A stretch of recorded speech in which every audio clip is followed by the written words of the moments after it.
নমস্কার বন্ধুরা, ঈশ্বরতত্ত্ব ইউটিউব চ্যানেলে আপনাদের সকলকে স্বাগত। বন্ধুরা, প্রত্যেকটি কাহিনী জীবনের নতুন একটি শিক্ষা দিয়ে যায়। আজকের কাহিনীটিও আপনাদের জীবনে একটি নতুন শিক্ষা দেবে। তাহলে চলুন আজকের কাহিনীটি দেখে নেওয়া যাক। বন্ধুরা, ভগবান শ্রীবিষ্ণু বললেন, কাউকে ছোট বলে অবহেলা করলে কি হয়।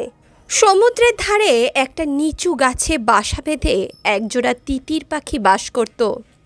কিছুদিন পর তিতির বউয়ের ডিম পাড়ার সময় হলো। সে বলল, আমার ডিম পাড়ার আর বেশি দিন দেরি নেই। তুমি একটা উঁচু গাছে আমাদের নতুন একটা বাসা তৈরি করো। উত্তরে তিতির বলল, কেন বউ, এই বাসাটা কিসের খারাপ হলো? আবার নতুন বাসা তৈরি করতে যাব কেন? তিতির বউ বলল, স্বামী, আমার নিজের সন্তানদের নিয়ে দুশ্চিন্তা হচ্ছে।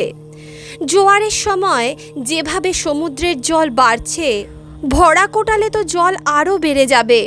আমাদের ডিম সমুদ্র যদি ভাসিয়ে নিয়ে যায়। উত্তরে তিতির পাখি বলতে লাগলো, দূর দূর, সমুদ্রের সাধ্য কি আমাদের ডিম ভাসিয়ে নিয়ে যাবে? তিতির পাখির এই স্পর্ধার কথা সমুদ্র শুনে ফেলল। সমুদ্র রেগে গিয়ে বলল, এতটুকু তিতির, তার আবার এত অহংকার।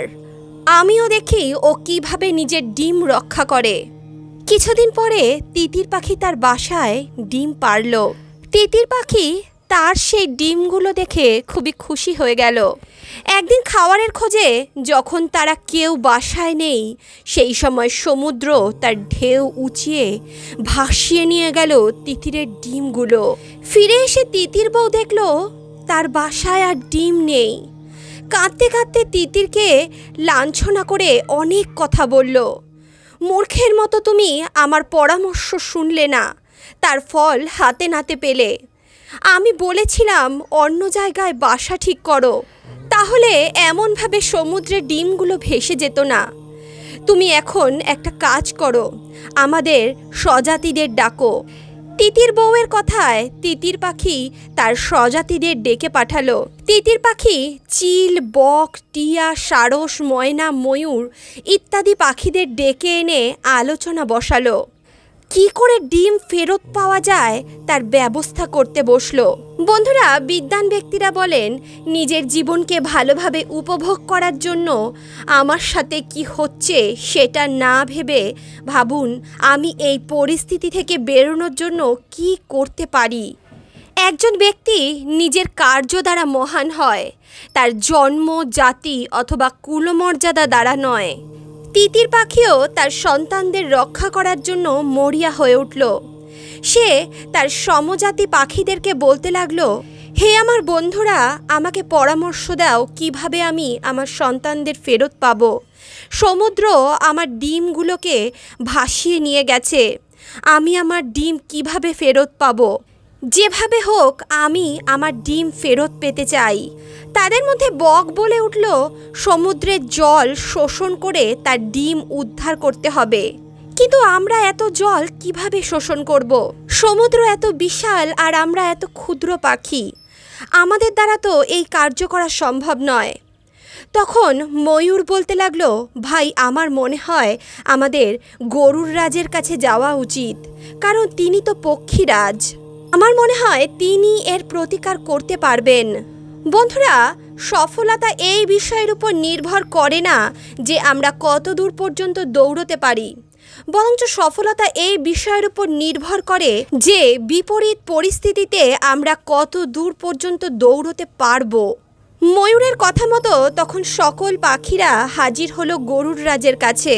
সমস্ত পাখিরা সমবেত হয়ে কাঁদতে কাঁদতে বলল, মহারাজ, এর একটা বিহিত করুন, তিতির পাখির ডিমগুলো উদ্ধার করে দিন। সমুদ্র তিতির পাখির ডিমগুলোকে ভাসিয়ে নিয়ে গেছে এবং সে কোনো মতেই তিতির পাখির ডিমগুলোকে তাকে দিতে চাইছে না। বন্ধুরা, বিপদে পড়লে সবসময় একটা কথা মাথায় রাখবেন, সবসময় নিজেকে সরল রাখার চেষ্টা করুন, যাতে সকলের মধ্যে মিশে থাকতে পারেন। আর নিজের স্বভাবকে তরল বানান, অর্থাৎ জলের মতো বানান, যাতে আপনি সকলের সঙ্গে মিশে যেতে পারেন। তিতির পাখির এমন দুঃখের কথা শুনে পক্ষীরাজ গরুড় খুবই দুঃখিত হলেন। তিনি অত্যন্ত ক্রুদ্ধ হয়ে সমুদ্রের উদ্দেশ্যে বলতে লাগলেন, সমুদ্রের খুব স্পর্ধা দেখছি, ওর উপযুক্ত শাস্তি ওকে পেতেই হবে।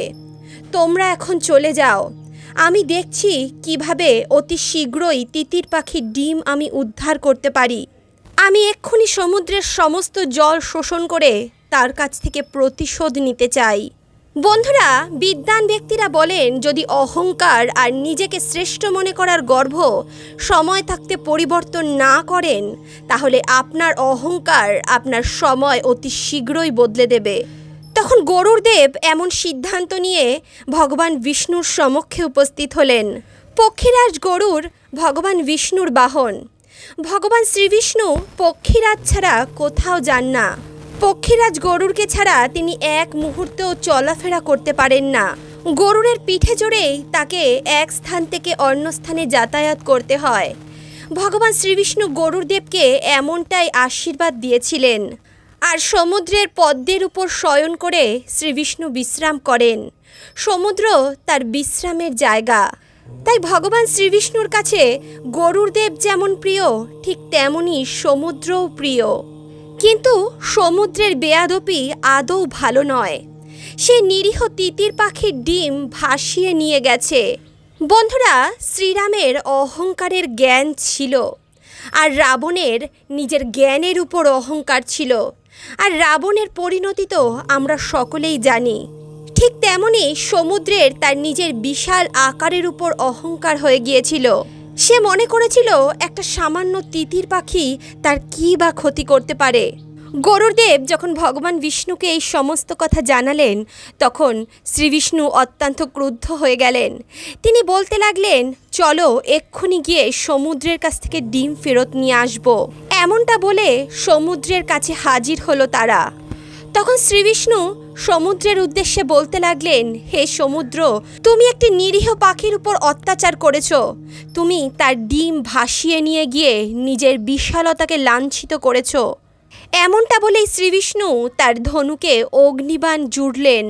তারপর সমুদ্রকে ডেকে বললেন, ওরে দুষ্ট সমুদ্র, এক্ষুনি তিতিরের ডিম ফেরত দে, তা না হলে আমার এই অগ্নিবাণ তোর সমস্ত জল শোষণ করবে।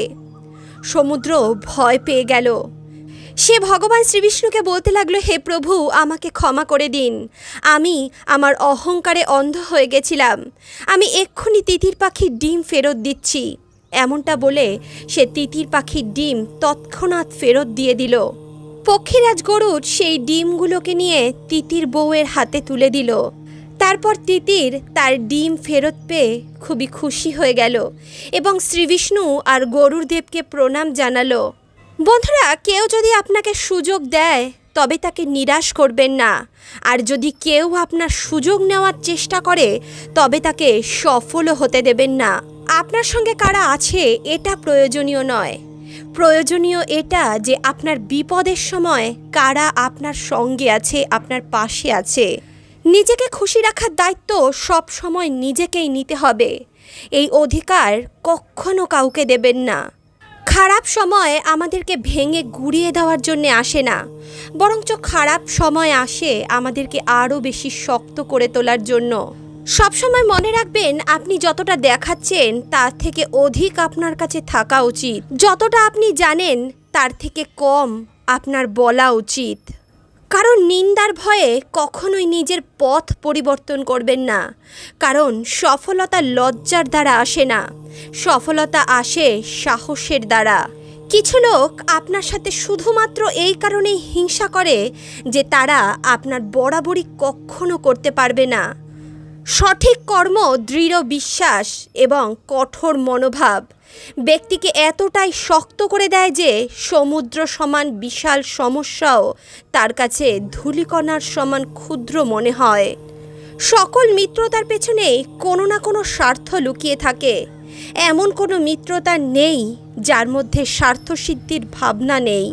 সবসময় মনে রাখবেন, অপমানের জবাব চিৎকার করে দেওয়া যায় না। অপমানের শ্রেষ্ঠ জবাব নীরব থেকে নিজেকে তৈরি করে দিতে হয়। কেউ যদি আপনাকে ছোট বলে অপমানিত করে তাহলে চুপ থাকুন এবং নিজের যোগ্যতাকে এমন একটা জায়গায় নিয়ে যান যাতে আপনার সামনাসামনি দাঁড়াতেও সেই ব্যক্তি লজ্জা বোধ করে। আপনার মুখ থেকে কিছু বলার কোনো প্রয়োজন নেই, আপনার ব্যক্তিত্বই আপনার পরিচয় দিয়ে দেবে। আপনি নিজেকে এমনভাবে তৈরি করুন যাতে সে ব্যক্তি আপনার সামনে দাঁড়ালে নিজেকেই নিজে ছোট বলে মনে করে। ধৈর্য না হারিয়ে শুধুমাত্র সময়ের অপেক্ষা করুন আর চুপচাপ নিজের কর্ম করে যান। এমন একটা দিন আসবে যখন আপনি চাইলেও আপনার সফলতা, আপনার ব্যক্তিত্ব লুকাতে পারবেন না। এটি স্বর্ণের মতো চকচক করে উঠবে। আপনাদের কাছেও যদি এমন কোনো কাহিনী থাকে তাহলে আমাদের কমেন্ট বক্সে অবশ্যই লিখে জানাতে পারেন। আমরা আপনাদের কাহিনীটি গল্পের আকারে প্রকাশ করব।